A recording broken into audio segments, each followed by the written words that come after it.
네, 안녕하세요. 유아기 구주는 남자 드림진 코리아 양원영입니다. 어떻게 잘 보내고 계시죠? 이제 자가격리에 대한 부분들뿐만 아니라 해외에서 입국하시는 분들의 많은 이슈들이 있었는데, 그래도 좀 잘 지켜주시는 분이 있는가 하면 또 아무래도 해외에서 오랜 시간을 보내고 오시다 보니까 이제 하고 싶었던 일 이런 것들을 하면서 최근에 뉴스에서 나오시는 분들도 좀 계신 것 같아요.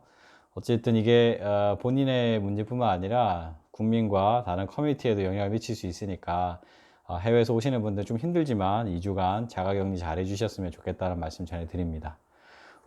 제가 오늘은 어떤 영상으로 여러분들께 말씀드리고 싶으냐면, 이제 어학원들이 운영이 사실은 힘들잖아요. 그러다 보니까 이제 화상 영어를 통한 어떤 수업을 진행을 하고 있는데, 이제 한국에서 이제 해외를 나가야 될까, 아니면 이제 그런 화상 영어로도 충분히 부족한 부분을 채워질 수 있을까에 대한 의문들을 좀 가지시는 분이 계신 것 같아요.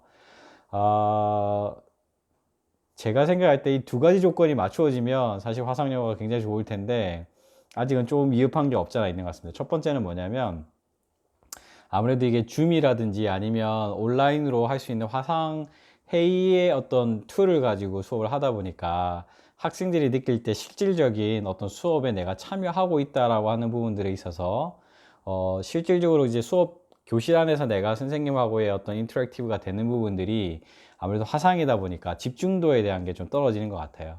그래서 이제 어떤 분들이 이런 이야기 하시더라고요. 집중력을 키우기 위해서는 아마 회의가 아니면 수업이 25분을 넘어가면 좀 곤란할 거다. 아니면 최장 길어진다 하더라도 2시간 이내에서 수업이 끝나야지, 그 이상 넘어가면 사실 집중하지 않을 거다. 왜냐하면 온라인 수업이기 때문에 물론 카메라는 켜져 있죠. 하지만 다른 일 하는데 전혀 문제가 없어요. 저도 뭐 화상회의라든지 다른 것들 하면서 다른 업무를 또 봐야 될 때는 같이 이거 화상 보면서 카톡도 상담도 하고 이렇게 했던 제 스스로의 경험이 있기 때문에 그 부분 좀 힘들지 않을까 생각이 좀 들고요. 두 번째는 가격입니다. 예를 들면 온라인에서 진행되는 건 사실 이동에 대한 수단이 포함이 안 돼 있잖아요, 그 비용이. 근데 시간당 주당 뭐 예를 들어서 뭐 75유로 한 10만 원 주당, 아니면 한 100유로면 12만 원 정도 될 텐데, 그 정도 비용이면 한 달에 40만 원이잖아요. 그러면 과연 화상으로 수업을 하는데 그 돈을 내면서까지 갈 사람이 있을까? 이게 이제 두 번째 질문입니다. 물론 이거에 대한 대안으로 필리핀 같은 경우는 뭐 하루에 뭐 수업을 3번 하느냐, 2번 하느냐, 5번 하느냐, 시간을 25분 하느냐, 아니면 50분 하느냐에 따라서 가격이 틀려지긴 하지만 그 금액보다는 좀 저렴하고요. 또 온라인상에서 이미 다 녹화되어 있는 상황을 그냥 이렇게 수업을 그냥 듣는 거 형태로만 만들어져 있는 플랫폼 같은 경우에는 굉장히 저렴하게 뭐 1년에 30만 원인데 지금 신청해서 열심히 수업 들으면 공짜다 막 이런 것도 있잖아요.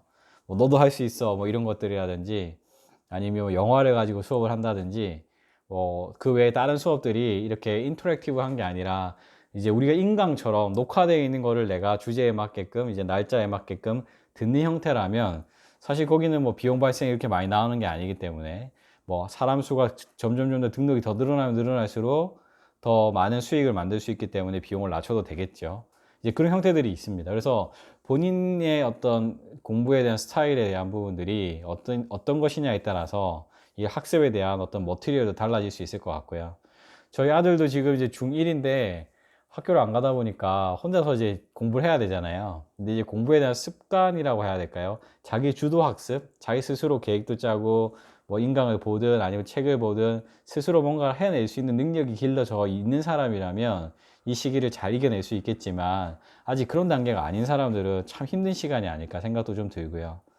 본인이 이거 잘 못하면 같이 마음에 맞는 사람들끼리 스터디를 한다거나, 또는 본인에게 어떤 동기부여를 줄 수 있는 거, 아니면 자기가 어떤 타겟을 정하고 할 수 있는 방법들을 자기 스스로가 준비해야지만 이 시간을 허비하지 않고 알뜰하게 잘 보낼 수 있을 거라는 생각이 듭니다.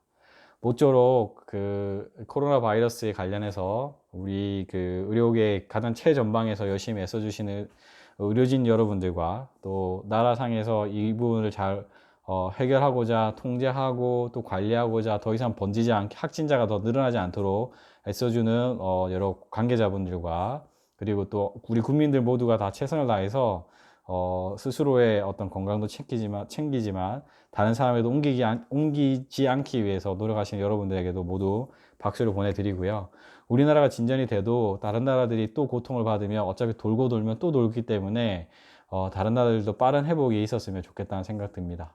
모쪼록 여러분들 건강 잘 챙기시고요. 영어도 중요해요. 하지만 그거보다 지금은 여러분들 건강이 더 중요합니다. 그래서 잘 쉬시면서 또 혹시라도 아프신 분들 계시면 얼른 회복하시기를 드림진 코리아 유학 읽어주는 남자가 응원하겠습니다. 감사합니다.